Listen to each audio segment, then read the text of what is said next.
আমরা বাঙালিরা কিন্তু লভ্যাংশে বিশ্বাসী, লস্ট হলেই কিন্তু আমরা দুয়ধ্বনি দিই। এখন কিন্তু আপনি সাকিবের নামটা পাবেন না। আরমার দিয়ে সাকিব উইকেট নিয়েছেন। লিটন দাসের নেতৃত্বে যারা আছেন তাদেরকে একটু সময় দিতে হবে। ঘাটতি তো অবশ্যই, আপনি দেখেন যে স্টার্টটা কে করে দিতেন, তামিম ইকবাল খান। আপনি মিডল অর্ডারে দেখা গেছে যে প্রথম 4 জন পড়ে গেছে। মুশফিকুর রহিম একেবারে পেলা দিয়ে রেখেছেন, মানে এটা আমার আঞ্চলিক কথা। ভারতীয় দলে যদি মিস্টার ডিপেন্ডেবল বলেন রাহুল দ্রাবিড়কে ধরা হয়। মুশফিকুর রহিম বাংলাদেশের তিনি মিস্টার ডিপেন্ডেবল এবং দুটো ডাবল 100 কপাল থাকলে কিন্তু শ্রীলঙ্কার সফরে তার থার্ড ডাবল 100টা হয়ে যেত।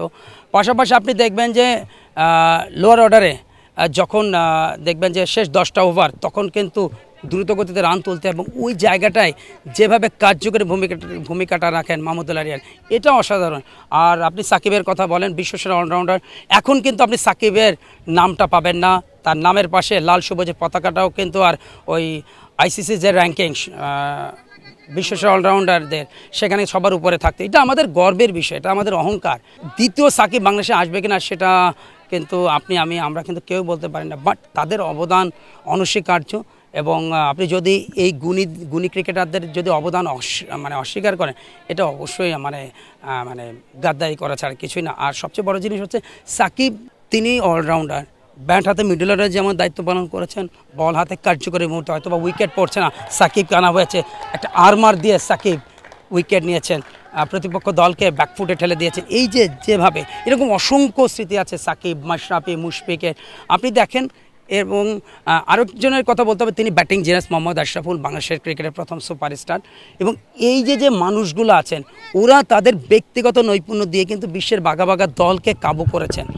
এখন যারা আছেন তারাও কিন্তু অভিজ্ঞ, বাট মেন যে জিনিসটা হচ্ছে তারা কিন্তু একটা সময় নিয়েছেন।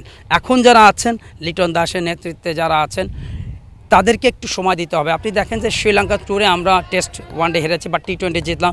পাকিস্তানের সাথে হোমে আমরা জিতেছি, বাট একটু সময় দিতে হবে। আর মেন জিনিসটা হচ্ছে, আমি আপনার মাধ্যম দিয়ে আমাদের দেশে যারা ক্রিকেট ভক্তরা আছেন আপনাদেরকে বলবো, ভালো মন্দ নিয়েই একটা মানুষ। আমার মধ্যে যে সব কিছু ভালো তা কিন্তু আমার মধ্যে মন্দ জিনিসটাও আছে। তো আমরা বাঙালিরা কিন্তু লভ্যাংশে বিশ্বাসী, লস্ট হলেই কিন্তু আমরা দুয়ধ্বনি দেই। এই ক্রিকেটাররাই কিন্তু এই দেশটাকে অনন্য উচ্চতায় নিয়ে গেছেন। তারা তাদের ব্যাটিং বোলিংয়ের পারফরমেন্স দিয়ে। আপনাদের কাছে অনুরোধ থাকবে, তাদের দুঃসময়ের পাশে থাকবেন, সুসময়ের দরকার নেই।